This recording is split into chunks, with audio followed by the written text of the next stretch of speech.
சிலப்பதிகாரம் கூறும் 3 உண்மைகள். அரசியல் பிழைத்தோர்க்கு அறம் கூற்றாகும். உரைசால் பத்தினை உயர்ந்தோர் ஏத்துவர். ஊழ்வினை உறுத்து வந்து ஊட்டும்.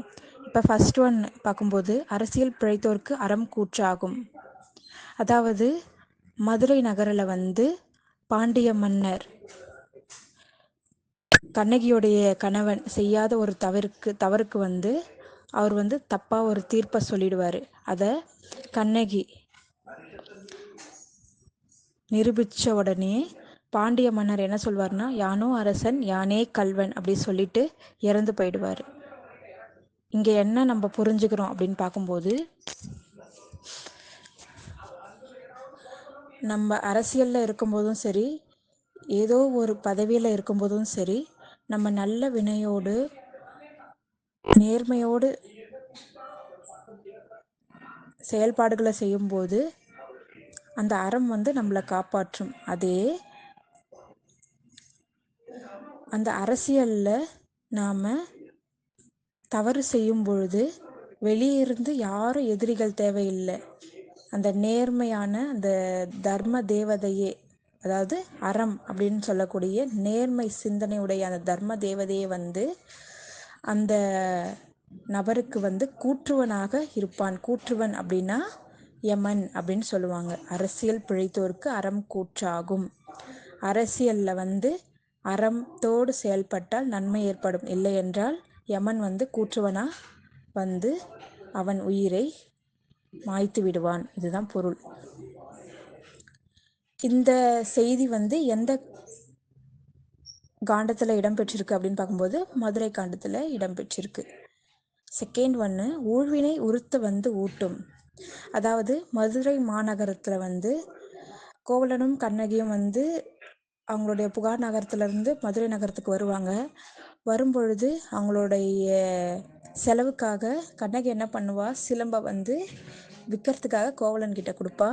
கோவலன் என்ன பண்ணுவான், பொற்கொள்ளன் கிட்ட கொண்டு போகும்போது அவன் என்ன சொல்லியிருக்கணும்னா, என்னுடைய சிலம்பை விற்று கொடுங்க அப்படின்னு சொல்லியிருக்கணும். பட் என்ன சொல்லியிருப்பான்னா, இது ஒரு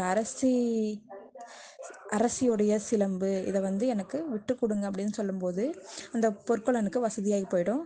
அவனையே தான் அரசியுடைய சிலம்பை திருடிட்டான்னு சொல்லிட்டு கொலைக்கள காதைக்கு கொண்டு போயிடுவாங்க. அதாவது கொலைக்கள அந்த மரண தண்டனை இது பண்ணுவாங்கல்ல, மரண தண்டனை கொடுப்பாங்க இல்லையா, அந்த இடத்துக்கு கூட்டிகிட்டு போயிடுவாங்க. அப்போ கூட இந்த கோவலன் எதுவுமே சொல்ல மாட்டார். ஏன்னா நம்ம சொன்ன அந்த ஊழ்வினை, முன்னாடி சொன்ன அந்த வார்த்தைக்கான தண்டனை இதுதான். ஏன்னா அவன் சாதாரணமாக சிலம்பை விற்று கொடுங்க அப்படின்னு சொல்லும்போது அவன் பணத்தை கொடுத்துருப்பான் அந்த பொற்கொள்ளன். அந்த பொற்கொள்ளன் தான் அந்த அரசியுடைய சிலம்பை எடுத்து வச்சிருப்பான். பட் என்ன ஒரு விஷயம்னா, கோவலன் சொன்ன அந்த ஒரு வார்த்தையால் அந்த பொற்கொள்ளனுக்கு சாதகமாக போச்சு. கோவலனுக்கு அங்கே தண்டனை கொடுக்கப்பட்டது. அதாவது ஊழ்வினை, முன்னர் செய்த வினை இப்பிறவியில் அவனுக்கு கூற்றுவனாக அமைந்தது. அதுதான் பொருள். அடுத்தது, உரைசால் பத்தினி உயர்ந்தோர் ஏத்துவர். உரைசால் பத்தினா இங்கே கண்ணகி எவ்வளோ ஒரு கற்பு நெறி தவறாமல் வாழ்ந்த ஒரு பெண். அவளுடைய தூய்மை மற்றும் உயர்ந்த மனத்தை போற்றி சேரன் செங்கோட்டுவன் என்ன பண்ணுவான்னா, இமயத்தில் போயிட்டு கல் எடுத்துகிட்டு புனிதமான கங்கை நீரில் நீராட்டிட்ட உடனே கண்ணகிக்கு ஒரு கோட்டத்தை, அதாவது ஒரு கோவிலை எழுப்புவான். இதுதான் பொருள். அரசியல் பிழைத்தோர்க்கு அறம் கூற்றாகும். ஊழ்வினை உறுத்து ஊட்டும். உரைசால் பத்தினை உயர்ந்தோர் ஏத்துவர். ஓகேவா? இதுதான் பொருள். புகார் காண்டம் அப்படின்னும் போது ஊழ்வினை உறுத்து ஊட்டும் இந்த நிகழ்வு ஏற்படும். ஏன்னா ஊழ்வினையால தான் அவன் வாழ்ந்த புகார் நகரத்தை விட்டு சோழ நாட்டுக்கு போகக்கூடிய ஒரு சூழ்நிலை ஏற்பட்டது. மதுரை காண்டகத்தில் அந்த பாண்டிய மன்னனுக்கு தான் அந்த அரசியல் பிழைத்தாலும் அந்த அறத்தோடு செயல்படாமல் சொன்னதை வச்சு ஒரு தீர்ப்பு சொன்னதுனால அவர் யானோ அரசன் யானே கல்வன் அப்படின்னு சொல்லியிருப்பார்.